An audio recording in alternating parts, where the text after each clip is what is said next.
Baik, langsung saja. Siapa saya dan apanya saya ini dengan Bapak Yakob Utomo yang pendiri Kompas Gramedia itu. Ya. Nama saya Prasetyo Utomo, biasa dipanggil Tomo, tapi beliau memanggil saya Keli, ya, sejak saya dari kecil. Makanya ponakan-ponakan saya termasuk putra-putri beliau manggil saya Om Keli.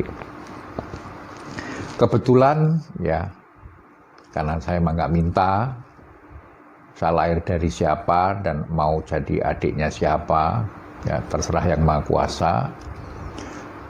Saya ini adiknya Pak Yakob Utomo yang ke-12, ya, dari 13 bersaudara. Ya.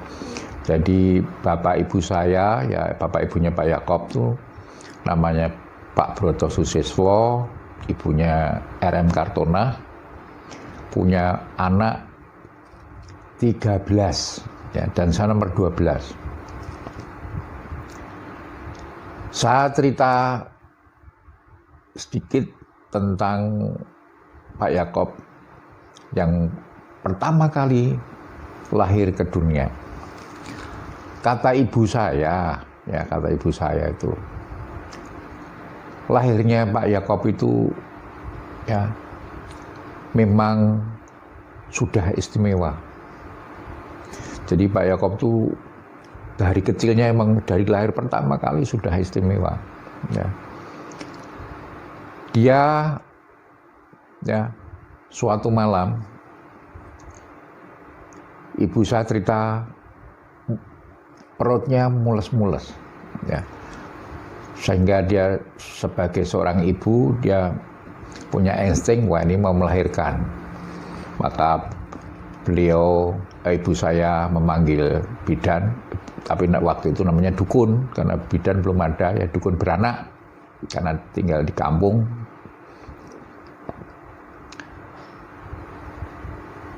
Waktu itu tengah malam, ya gelap gulita, ya. Tapi alangkah sialnya, ya minyak tanah untuk sentir, lampu sentir, ada lampu tradisional yang terdiri dari botol, ya. Kemudian ada sumbunya kecil, itu habis. Jadi saat mau melahirkan tuh bingung, ya bidannya bingung, ya. Ini mana lampunya, ini mana lampunya. Akhirnya mereka berinisiatif membuka genteng, ya, ya berapa biji. Akhirnya masuklah secercah sinar rembulan. Nah, dengan bantuan sinar rembulan itu anak kecil, ya, yang bernama Yakob Utomo lahir ke dunia. Ya. Jadi memang luar biasa, ya. Saya kira ini nggak semua orang lahir dengan penerangan alami, ya anugerah dari Tuhan Yang Maha Esa, sinar rembulan. Lahirnya pun istimewa, ya. Bulannya September, ya. September itu adalah bulan ke-9. Ya. Kemudian meninggalnya beliau tanggal 9, ya. Sudah nggak 9 lagi, yang 3. Bulannya September lagi, udah 9 lagi, jadi 49. Jumlahnya 9. Kemudian dari fase kelahiran sampai beliau meninggal, lahir tahun 1931, ya, meninggal tahun 2020. 1931 kalau dijumlah, 1 tambah 9, 10. Tambah 3, 13. Tambah 1, 14.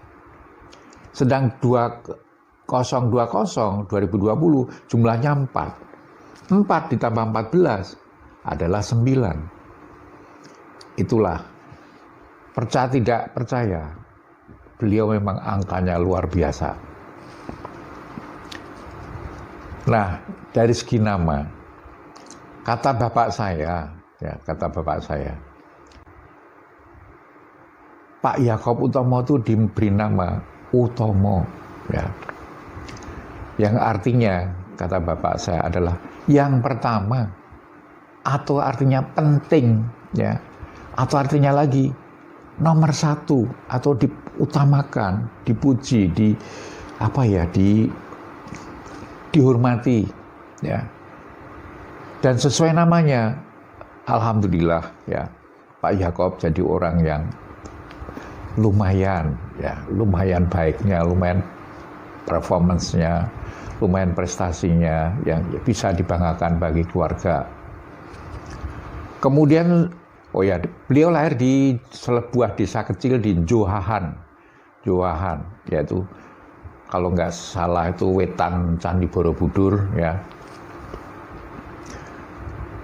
Desa kecil, tapi beliau akhirnya sekolahnya di Bruderan Boro, ya. Boro itu sebuah desa yang di sudut DIY, ya, dekat Nanggulan kalau nggak salah, ya. Nilai sekolahnya dari kecil, ya, sampai beliau masuk perguruan tinggi seperti seminari dan yang lain, itu nilainya itu kata bapak saya 9, 9, 10, 10, 10, 10, 9. Jadi memang angka beliau itu angka yang luar biasa, ya. Tapi soal nama tadi, ya, orang bilang, saya pernah protes sama beliau, Masto, sama manggil beliau Masto, ya, Utomo, Masto. Saya pernah protes ke beliau, ya, Masto, nama kamu tuh kan orang Jawa, kita ini orang Jawa, ya.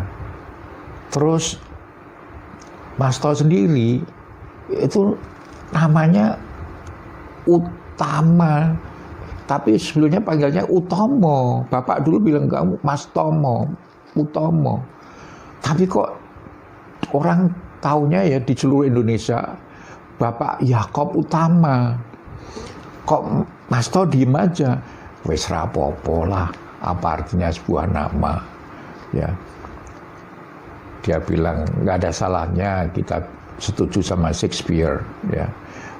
Jadi nggak apa-apa, yang penting saya tetap Utama, Utomo. Oh ya udah, itu nunjukin beliau bahwa dia itu kalau untuk yang nggak prinsip masih bisa memaafkan, bisa toleransi. Kemudian, ya, ada satu cerita menarik tentang beliau dari ibu saya, ya. Suatu sore hujan gerimis-gerimis, ibu saya itu cerita karena beliau lagi kangen Pak Yakob Utomo yang tinggal di Jakarta. Dia bilang, kamasmu mbien, ya, kakak saya dulu katanya, wimbien isone meng mikir katanya, ya, meng pikiran tok, nek kerja tangan, ya, kerja pakai apa sikil nggak iso. Saya masih ingat dulu dia tak suruh, ya, jualan tempe, ya. Jualan tempe goreng, ya.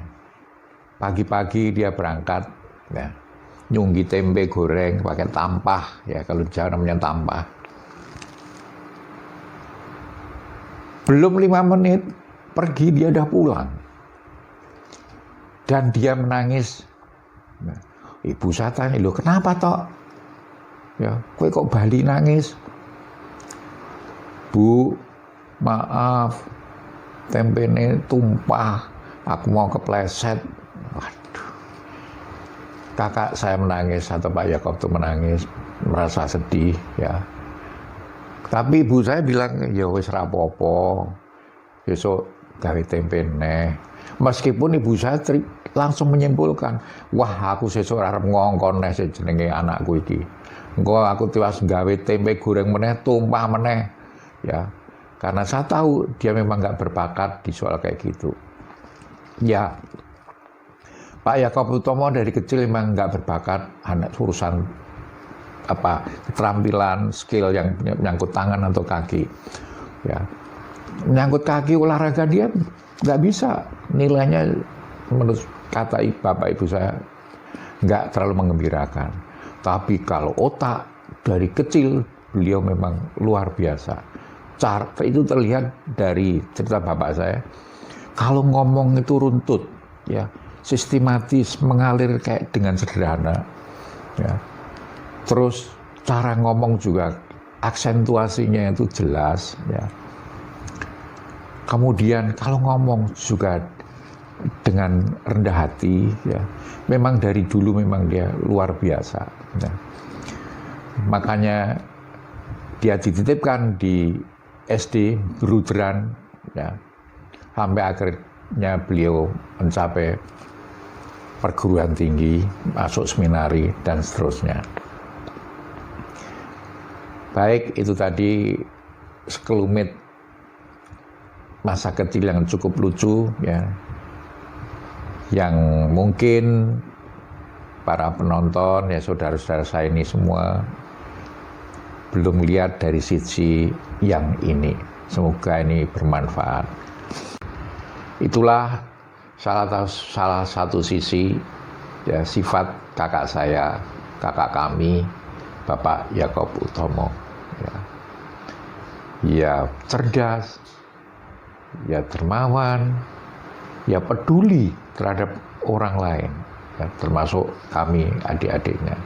Makanya dalam kesempatan ini saya akan mengucapkan, meskipun beliau sudah di atas sana, ya, kami mengucapkan terima kasih kepada kakak saya, kepada kakak kami, Bapak Yakob Utomo, sekaligus mengucapkan terima kasih kepada putra-putri beliau, ya. Demikian pula perusahaan Kompas Gramedia yang pernah menampung saya sebagai karyawan di sana. Terima kasih, matur nuwun. Ya, besok sambung lagi pada sesi yang lain.